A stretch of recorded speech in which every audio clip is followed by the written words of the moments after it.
সবাই হাজির আছো? জি জি। বলো কেমন আছো? আলহামদুলিল্লাহ। আজকে কি কোনো বিচার আছে? বিচার ছিল যে চলে গেছে। বেশ, আজকের মজলিস এখানেই শেষ। আরে সবর, তোমার দেখছি না কোনো খবর। হুজুর জাহাপানা, আপনার খেদমতে আমি হাজির। আপনি কি বলবেন বলুন। চুলগুলো সব হচ্ছে বড়, নেই তোমাদের খেয়াল। চুলের দ্বারাই দেব নাকি পিঠের ওপর দিয়াল?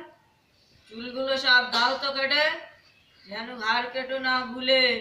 এদিক ওদিক হলে কিন্তু চড়িয়ে দেবো শুলে।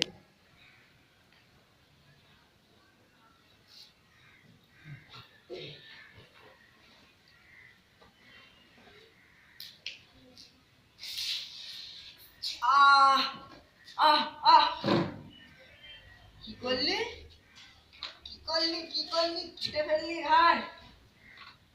সেনাপতি, এটা বন্দি করো কারাগার।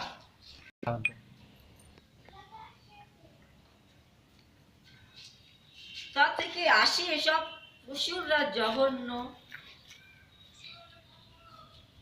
আলহামদুলিল্লাহ, আল্লাহ রাব্বুল আলামিন। আর আমার কেটে গিয়ে আর হচ্ছে রক্ত, আর তুমি বলছো আলহামদুলিল্লাহ, তোমার মন এত শক্ত? হুজুর, আপনি আমার বিয়াদবি মাফ করুন। হবেন না মনক্ষুণ্ণ। আল্লাহ পাক চাই করে সবাই ভালো ছিল। আর আমার খুন ঝরছে আমার ঘরে, জানিচ্ছ আয়েস করে।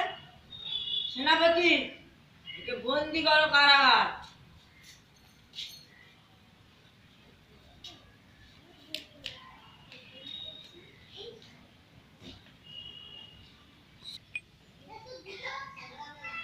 সেনাপতি আবু জাহেল, তোমার খুব দোষ। তুমি এদিকে এসো তো একবার। ঘরে আমি বসে বসে হয়ে যাচ্ছি বোর। কত দিন হয়ে গেল বললাম না সব। চলো যাই বনে, দেখি যদি মেনে শান্তি হয়। হুজুর জাহাপানা, তবে বনের কাণ্ড কারখানা। উত্তরে কাটালিয়া জঙ্গল, সেখানে যাওয়াটাই বেশি মঙ্গল। দেখবেন সেটা লম্বা পুকুর, ভালো সাজানো না।